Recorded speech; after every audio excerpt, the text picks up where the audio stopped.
భోక్తవ్యా పాపశిక్షా హి భవాన్యేతద్వచోక్షయం కుసిదధికా తస్మాత్ గురుదత్తః ప్రపద్యతాం. దత్తదేవుని పలుకులైన ధర్మశాస్త్రములకు భంగము కలగరాదు, కావున పాపశిక్షలను అనుభవించక తప్పదు. ఒకవేళ దత్తుడు కరుణించి శిక్షను ఆపినను మరలా జన్మలోనైనను వడ్డీతో చేర్చి శిక్షను అనుభవించవలసినదే. కావున అసలు పాపములను చేయకుండా చేయగలుగు జ్ఞానమునిచ్చు గురుదత్తుడినే ఆశ్రయించవలయును.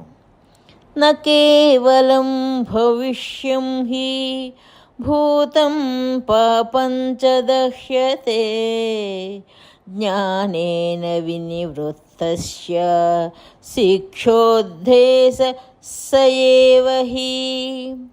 జ్ఞానము చేత ఆచరణలో మార్పు రావచ్చును, కావున పాపములు భవిష్యత్తులో జరగవు.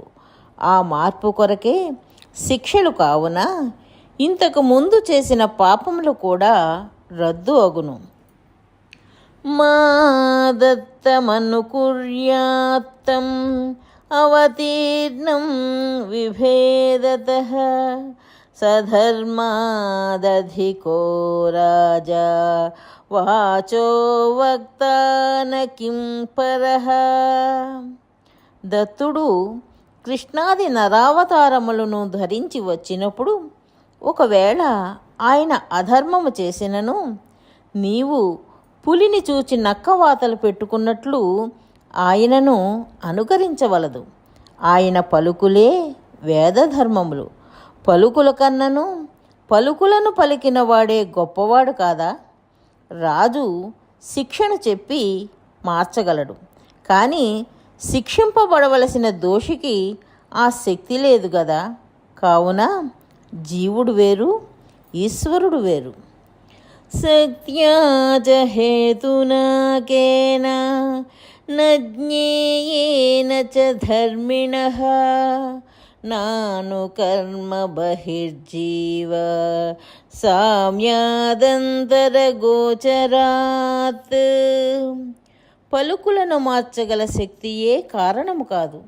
ఆయన పనులకు కారణము ఏదో మనకు తెలియనిది ఉండును.